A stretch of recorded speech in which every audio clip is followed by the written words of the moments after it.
the major thing, the major setback I would face is the issue of culture, especially from where I come from. That is a major barrier. The society believes that you, as a woman, you are just to be seen and not heard. Forget the education you have, forget the exposure you have, you're just supposed to be in the kitchen. They believe in decision-making processes. Women should not be heard. They should not be seen. They should just be there and just assent to what the man says. They could tell you, for example, if you're married, why don't you go home and cook for your husband? Have you finished cooking for him? Have you taken care of the children? Are you coming out to do politics? There are a lot of pressures, both religious, cultural, because Bauchi State is part of the northern Nigeria, and definitely for a woman to come out of that area to contest for, in fact I was the first female to contest for that particular seat, and I was facing a lot of hurdles. Coming from northwest Nigeria and Kebbi State, coming out to contest was even a bold step to come out, because we don't have women actually coming out to contest for such positions. I would say I'm the first woman that came out from the Zuru Emirate to contest for the Federal House of Rep.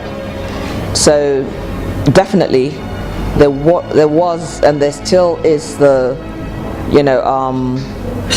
would I say, the drawback of using the gender being a woman, that I couldn't come out to contest for many different reasons.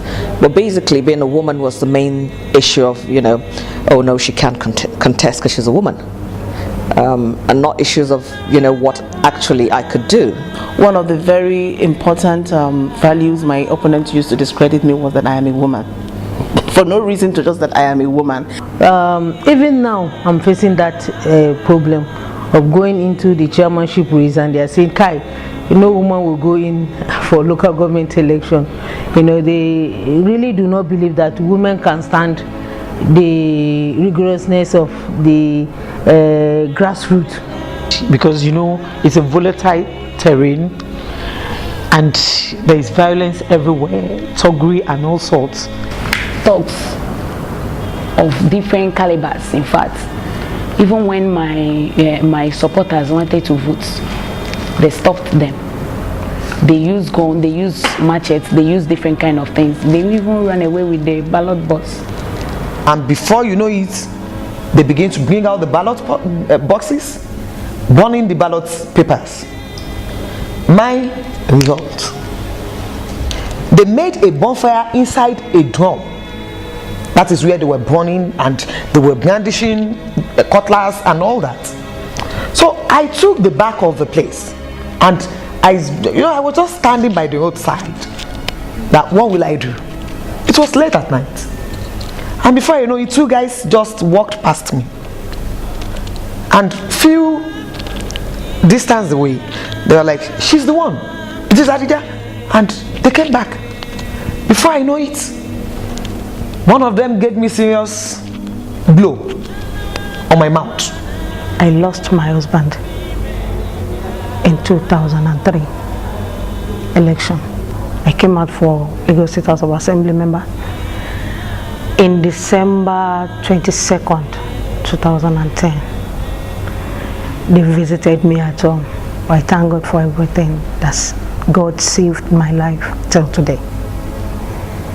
Because I was sleeping, and around 1:25 a.m. they knocked my door. It was hard. I had always thought it's a terrain for men. And we have this intimidation in the political terrain. Because of that, people were saying, you are a woman. What do you go for? What will you be doing for us? Leave the men to go. Men are too domineering, and they are not too submissive to women. Those are part of the archaic norms. The easiest and the common negative norm or negative factor that they usually use against you, they begin to say you sleep around. Some will say, oh, where you are is because you are sleeping with so person. That is the most rampant thing they use against you. You know, usually there's this notion that every woman in politics is a prostitute, she's just there using her body and stuff like that. So all these things, I know with time events will change and there's going to be a drastic political change will come. All these things will go down the drain, and we'll really have to tell them that if we have women that has all the qualities to be a leader, why not let her be there?